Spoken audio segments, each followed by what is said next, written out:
जय गुरुदेव मेरे प्यारे साथियों, इंदिरा रावत राजस्थान अजमेर से। कहो साथियों कैसे हो? ईश्वर की दया से अच्छे ही होंगे। प्यारे साथियों, किसी ने कमाल की बात कही है कि मकान को घर बनाने में बरसों बीत जाते हैं और बच्चे उसी घर को वापस मकान बनाने में बिल्कुल भी टाइम नहीं लगाते हैं। तो प्यारे साथियों, यह है दो भाइयों की कहानी जो कि बचपन से ही साथ में रहे और पले बड़े हुए हैं और उनकी शादी भी हो गई और इसी दरमियान उनके माता पिता की डेथ हो गई।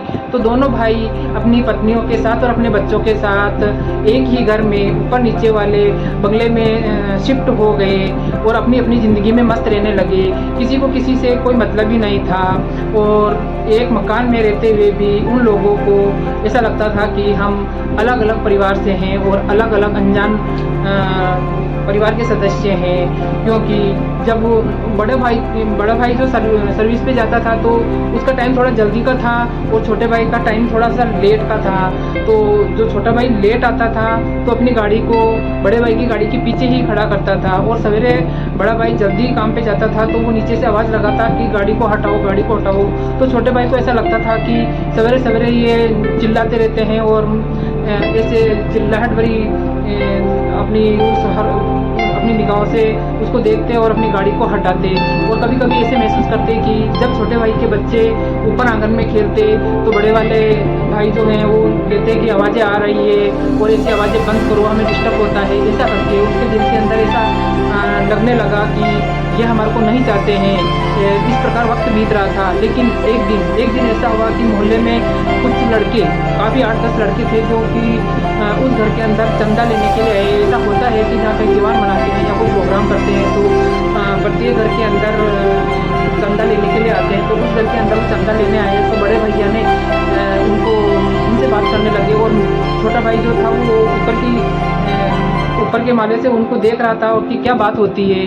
तो उन्होंने क्या देखा कि उन्होंने पैसे उनको दे दिए। तो इतनी ही देर में वो जो लड़के आए हुए थे वो सीढ़ियों से ऊपर चढ़ने लगे। तो बड़े भाई ने कहा कि आप ऊपर कहाँ जा रहे हो? ये दोनों घर तो एक ही है और एक जगह से आपको चंदा मिल गया तो आपको ऊपर जाने की कोई ज़रूरत नहीं है। तो ये सुनकर वो लड़के वापस चले गए। लेकिन वो छोटे भाई के दिमाग में ये बात क्लिक कर गई और उसके दिल में उतर गई कि भैया ने आज ऐसे बोला है कि ये घर एक ही है। तो पैसे की बात नहीं थी, लेकिन जो उन्होंने एक शब्द बोला था उसकी आत्मा तक वो बात उतर गई। और उस दिन से उसके दिल में जो भी ख्याल था कि ये बड़े भाई हमारे को समझते नहीं है या हमारे से चिढ़ते हैं या जो झुंझलाहट होती थी, उन चीज़ों को वो नज़रअंदाज कर दिया और वो अपने आप से ही सवेरे थोड़ा सा टाइम से उठकर गाड़ी को हटा देते। क्योंकि बड़े भाई गाड़ी निकालेंगे तो उनको कोई परेशानी ना होगी। और जब बच्चे ज़्यादा चिल्लाते या भाग दौड़ करते तो उनको कह देते थे कि तुम ज़्यादा चिल्लाओ मत और भाग दौड़ भी मत करो। नीचे बड़े ताऊजी वगैरह हैं और वो रेस्ट कर रहे हैं तो उनको परेशानी होती है।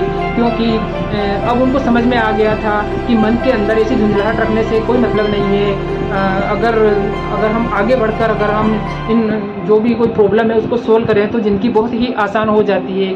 तो प्यारे साथियों, ये आपको दोनों भाइयों की कहानी, प्यार भरी कहानी कैसी लगी? अच्छी लगी हो तो लाइक, कमेंट और शेयर कीजिए और नए आए हो तो मेरे चैनल को सब्सक्राइब कीजिए।